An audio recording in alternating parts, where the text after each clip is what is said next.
நாளைக்கு தான் வராங்கன்னு சொன்னாங்க. நாளைக்கு வர எக்ஸாம் வந்து கண்டினியூ ஆயிட்டு அதனால வர முடியல. அதனால இன்னைக்கு வந்து சரி சும்மா பார்த்துட்டு போலாம் அப்படின்னு வந்தோம்.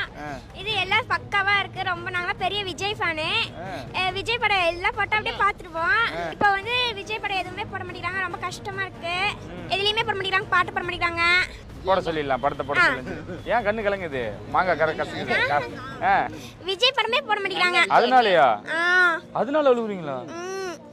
ஏன் விஜய் படமே போட மாட்டேங்கிறாங்க. வீணா போன படமா போடுறாங்க. அதுக்கு ஏன் அழுறீங்க? விஜய் படம் போட்டா என்ன அவங்க குறைஞ்சா போயிடுவாங்க அவங்க. அதனால எது என்ன அவ்வளவு பிடிக்குமா? ஏன் அவ்வளவு பிடிக்கும்? நாங்க விஜய் வீட்டுக்குலாம் போயிட்டு வந்தோம். பாத்தீங்களா அவரை? இல்லப்பா, அவங்க ஏதோ வேலையில இருக்காங்க. வீடெல்லாம் திறந்து காமிச்சாங்க. வெளியே இருந்து சும்மா உள்ளுக்குள்ள எட்டி பார்த்தோம். ஆபீஸ்ல இருக்காங்க அப்படின்லாம் சொன்னாங்க. ஏன் விஜய் அண்ணனை இவ்வளவு பிடிக்கும் உங்களுக்கு? ஏதாவது காரணம் இருக்கும்ல?